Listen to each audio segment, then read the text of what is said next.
La supériorité que l'auteur démontre en comparant ce qu'apporte le christianisme au régime de l'Ancienne Alliance concerne tout spécialement la médiation.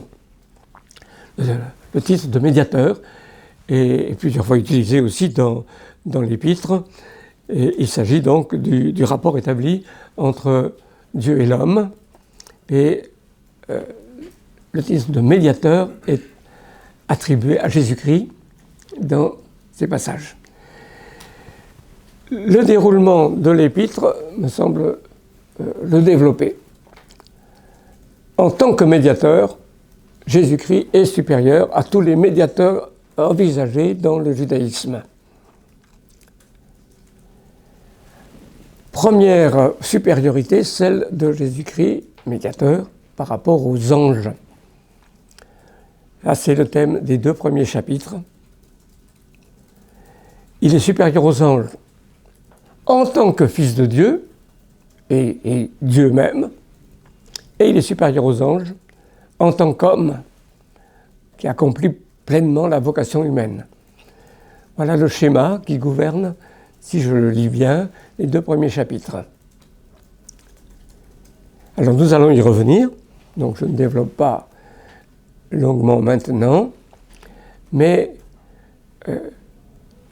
j'indique dès maintenant quand même une pensée qui me semble riche et vraiment à prendre en compte.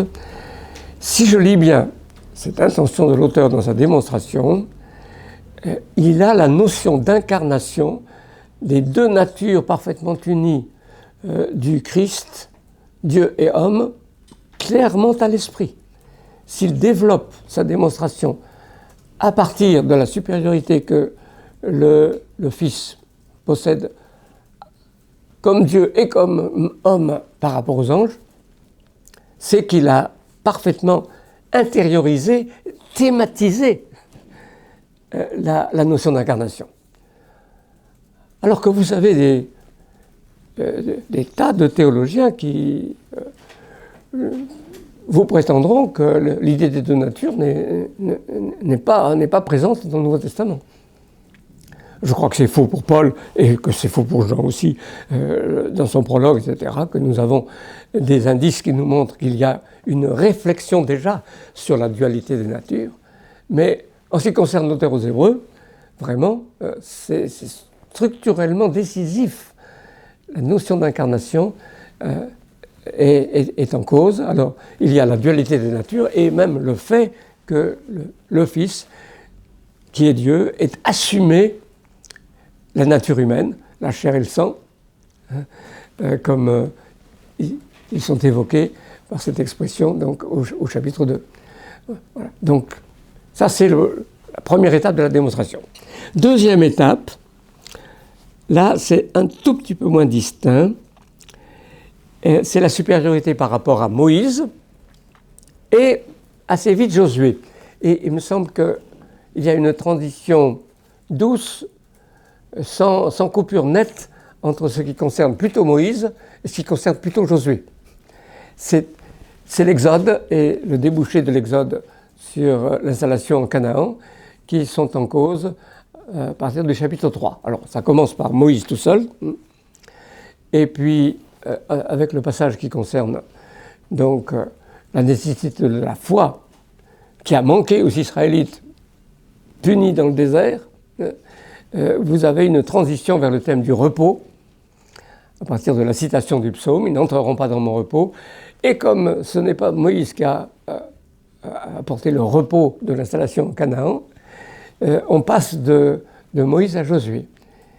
Et Jésus apparaît comme supérieur à Moïse et à Josué, supérieur à Moïse comme fils dans la maison, alors que Moïse l'était comme serviteur, comme celui qui prend soin d'eux. Hein.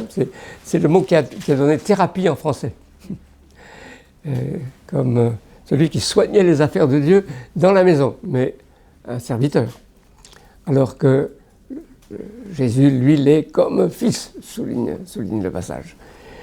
Et donc, il y a cette cette progression de Moïse à Josué, Josué dont le nom est le même en grec que le nom de Jésus. C'est Jesus. Il faut nous le rappeler. Cela facilite aussi une utilisation, qu'on pourrait dire, typologique de la figure de Josué. C'est sans doute vrai, mais un peu moins clairement en hébreu. Parce que Jésus semble avoir porté le nom de Yehoshua, Josué, Yehoshua, sous sa forme abrégée de Yeshua.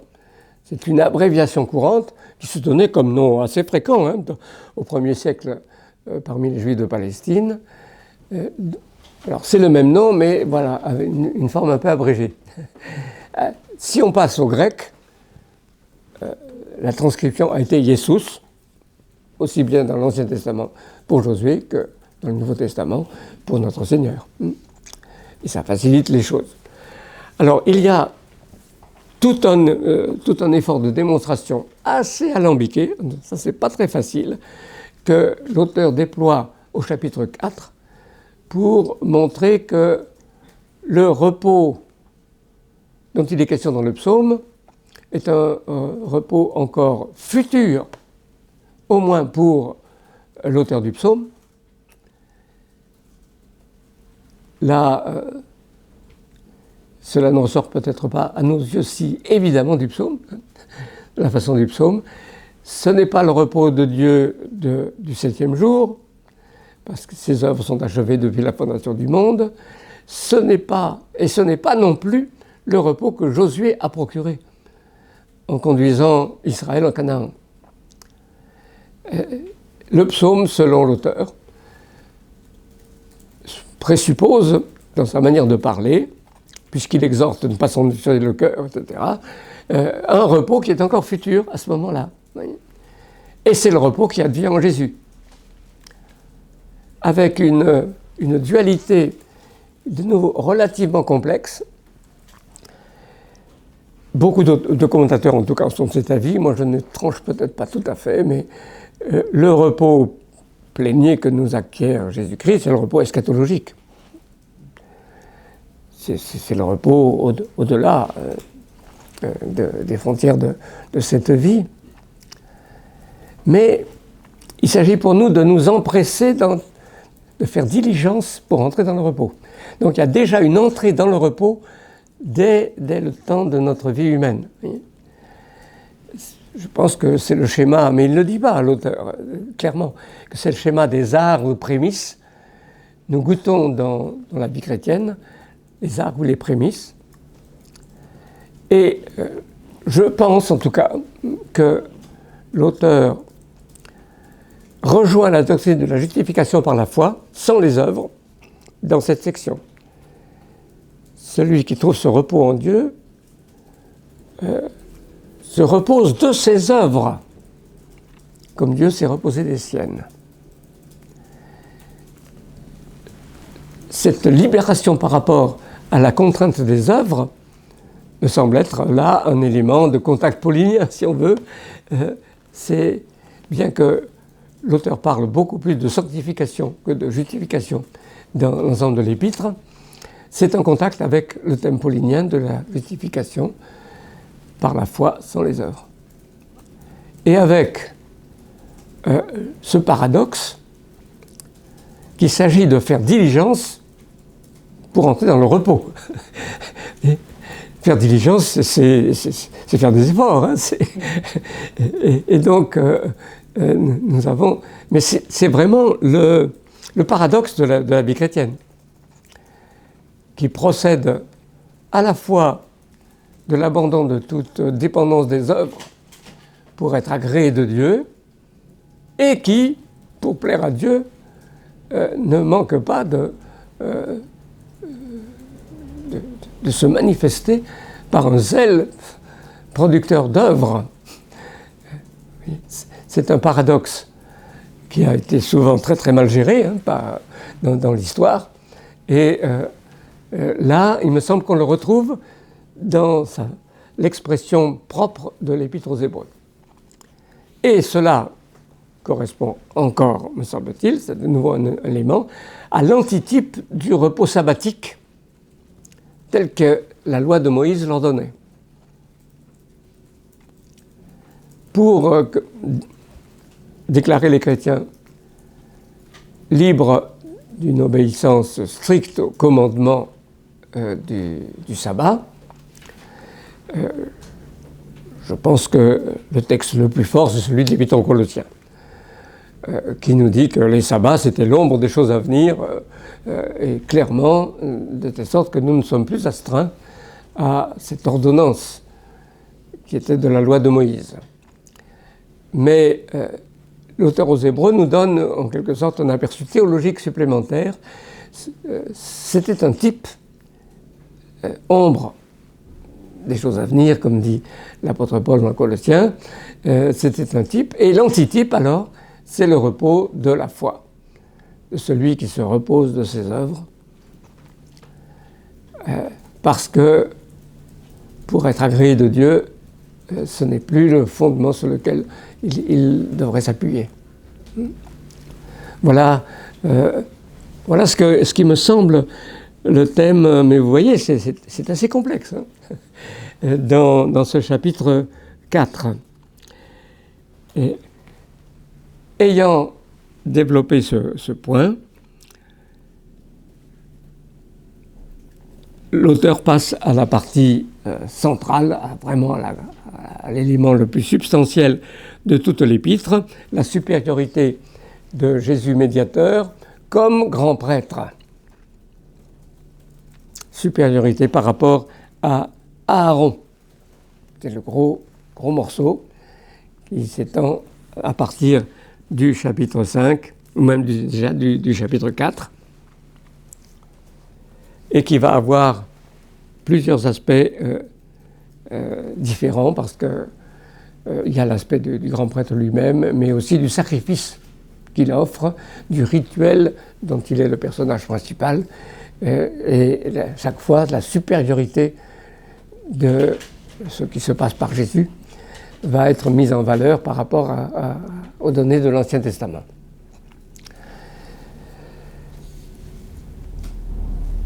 Je glisse là une petite incidente. Je dis grand prêtre, comme la NBS l'a aussi écrit, hein, nous avons lu le titre tout à l'heure, et j'emploie prêtre. Je pense que nous faisons bien de choisir le mot prêtre à cause de son sens courant en français, malgré son étymologie, car prêtre vient de presbyterion ancien, simplement. Et c'est donc la déviation du catholicisme à partir du IIIe siècle déjà, qui fait glisser l'idée du rôle d'ancien à celui de prêtre. Sacerdos, sacerdos en latin. Donc, je crois que nous faisons bien, malgré l'étymologie, de conserver le mot prêtre en français en traduction, parce que le mot sacrificateur, qui a été choisi par Second, peut-être et d'autres protestants, et qui nous est habituel, me semble assez malheureux comme choix. Alors, qu'est-ce que je lui reproche?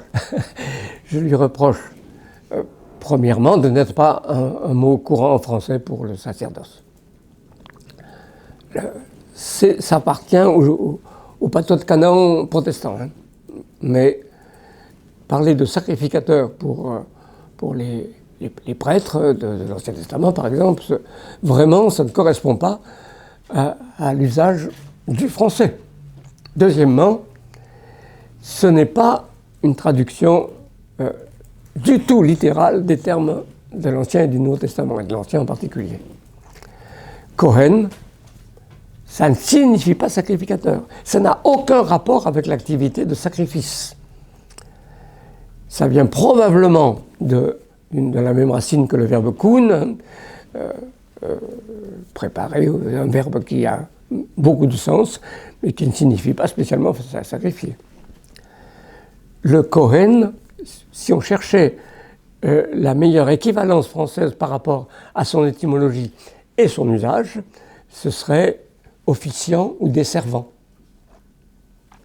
Voilà, me semble-t-il, ce qui serait la vraie équivalence.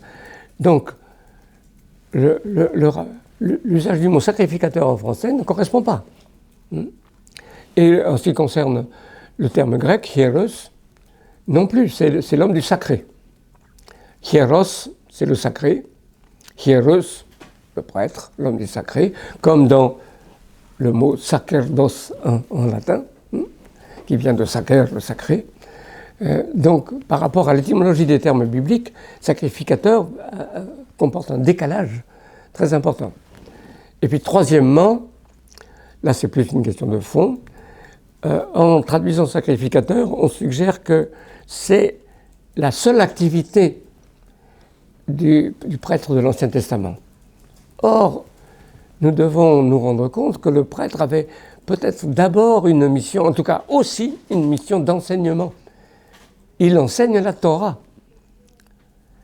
dans plusieurs passages des prophètes, et par exemple dans le prophète Malachi, au début du prophète Malachi, il est question du prêtre comme enseignant. Or, nous tendons à l'oublier quand nous disons sacrificateur. Oui. Donc, il me semble plus sage, dans ces conditions, de reprendre les termes courants en français, prêtre et grand prêtre, et d'employer comme substantif correspondant le mot sacerdoce. Cela nous faisons, cela c'est classique. Voilà, c'est une petite incise que je glisse à cet endroit.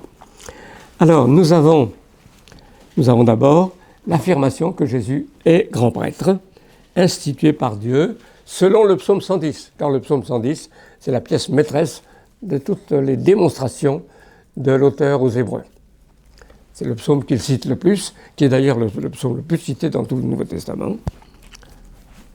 Et donc de 4.14 jusqu'à 5.10, nous avons l'affirmation de Jésus grand prêtre, qui ne s'intitule pas lui-même tel, mais c'est Dieu lui-même qui le place en cet office par la formule du psaume 110, tu es sacrificateur, tu es prêtre pour toujours, selon l'ordre de Melchisédek. Et il y a une note qui est intéressante, que je ne développe pas, mais une note qui est intéressante dans cette présentation. Le sacrificateur ou le prêtre est sujet à la faiblesse. Et ainsi, il sympathise avec ceux qu'il représente auprès de Dieu. C'est là ce que souligne le chapitre 5, début du chapitre 5. Or, Jésus aussi. Alors là, c'est très, de nouveau très subtil, très rigoureux. Hein. On voit le théologien qui, sans péché. Et là, c'est le contraste avec le grand prêtre de la loi de l'Ancien Testament, qui lui offre des sacrifices pour son propre péché. Pas question de cela pour Jésus, sans péché. Mais quand même, la faiblesse. Cette prière à grands cris de supplication à Dieu qui pouvait le sauver de la mort. Oui. Probablement une allusion à Gethsémane. Oui. Oui. Donc, c'est ainsi Jésus, soumis à la faiblesse de la nature humaine, est capable de sympathiser avec nous, de compatir. Ça, c'est un thème sur lequel peut-être nous n'insistons peut-être pas assez dans notre prédication, et avec un jeu de mots, qui est un jeu de mots classique en grec, mais très intéressant, et qui montre de nouveau, la phrase montre de nouveau la clarté avec laquelle l'auteur pense les deux natures. Bien qu'il fût fils, on pourrait dire malgré sa nature divine, il a appris l'obéissance par les choses qu'il a souffertes. En grec, il y a ces deux mots pratiquement. Emasen, du verbe montano, Emasen, il a appris parce qu'il a souffert, et passen, du verbe passero. Vous voyez, c'est un jeu de mots classique, mais il est repris par l'auteur habilement. Donc il a appris émasen, l'obéissance, par les choses qu'il a souffertes, épasen. Ensuite, alors, nous avons un développement qui développe ce qu'il en est de la prêtrise de Jésus-Christ, la souveraine prêtrise de Jésus-Christ. C'est un sujet difficile parce qu'il faut introduire le personnage de Melchisédek. Il est introduit par le psaume 110, et il permet de résoudre la grande objection à l'affirmation du souverain sacerdoce de Jésus. En effet, Jésus n'est pas descendant d'Aaron. Le schéma typologique qui domine ailleurs dans l'Épître et dans le Nouveau Testament, ça ne marche pas là. Jésus est le vrai David, le vrai Salomon, qui étaient des types de sa royauté, parce qu'il est le fils de David. Effectivement, généalogie. Mais il est le grand prêtre sans être fils d'Aaron et donc en principe interdit de sacerdoce. Donc pour résoudre cette objection, l'auteur est obligé d'introduire un autre type, une autre catégorie de sacerdoce. Il ne s'agit pas seulement de montrer la supériorité du sacerdoce de Jésus, mais de montrer qu'il est légitime alors qu'il ne correspond pas à la filiation d'Aaron.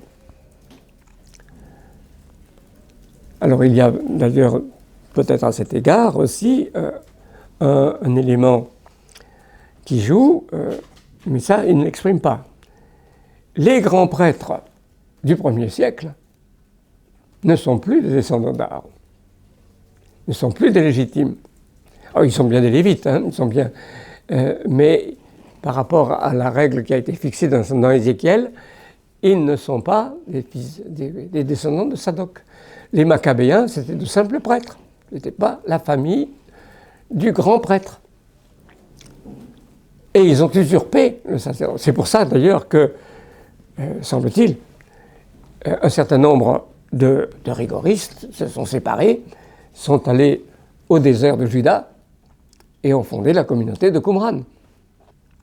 Ils ne reconnaissaient pas la légitimité de ce grand prêtre qui ne répondait pas à l'exigence généalogique qui était déterminée par les textes. Et donc tout le culte qui se déroulait au temple de Jérusalem était souillé par ce grand prêtre illégitime, maccabéen. Donc, pour résoudre la difficulté que les Esséniens estimaient non résolue par le judaïsme le plus officiel de leur temps, l'auteur aux Hébreux invoque l'autre prêtrise, celle de Melchisédek. Alors, à partir de là, il interprète Melchisédek et il montre la supériorité de la prêtrise selon Melchisédek par rapport à celle selon Aaron. Alors, ça nous y reviendrons, mais il continue, malgré tout, par une interprétation typologique. Ayant établi la légitimité du sacerdoce de Jésus selon le nom de Melchisédek, il montre qu'il accomplit malgré tout, aussi à titre d'antitype, tout ce qui était préfiguré par le sacerdoce d'Aaron, et tout spécialement au grand jour des expiations. Oui. Et donc les chapitres 9 et 10, là, se centrent sur le sacrifice offert, non pas la catégorie juridique du sacerdoce, mais l'efficacité du sacrifice.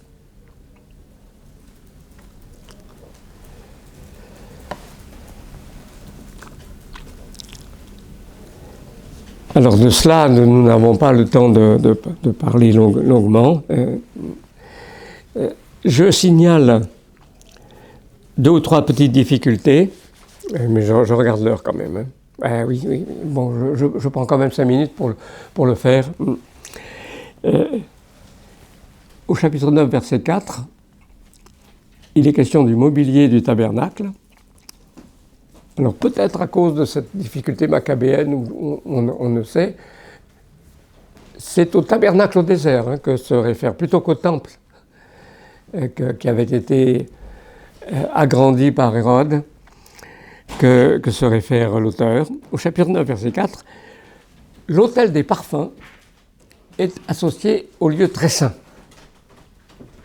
Or, d'après les données du Pentateuque, il se situait dans le lieu saint devant le voile. Qu'est-ce qui explique cette différence dans ce que dit là l'auteur aux Hébreux en 9.4? Je crois que la solution est à chercher du côté de sa concentration sur le grand jour des expiations. Parce qu'au grand jour des expiations, le grand prêtre entrait, c'est le seul jour, entrait dans le lieu très saint et avec l'encens. Donc, il y a une association, ce jour-là, privilégiée de l'offrande d'encens sur l'autel avec le lieu très saint. Je pense que c'est à cause de sa concentration sur ce jour, dont l'œuvre de Jésus donne l'antitype, que nous avons cette différence. Et j'ai noté qu'en Exode 40, verset 5, nous avons une association de l'autel précisément de l'autel des parfums avec les chérubins. Donc avec ce qui est à l'intérieur du lieu très saint.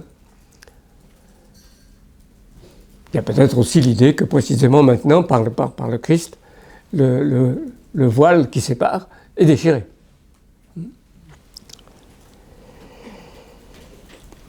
Alors, je signale une difficulté pour laquelle j'hésite.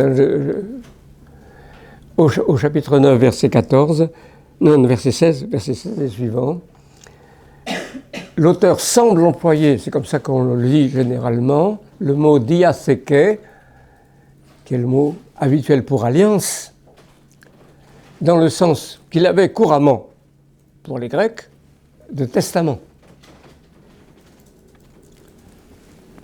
Un testament, c'est une sorte de document d'alliance.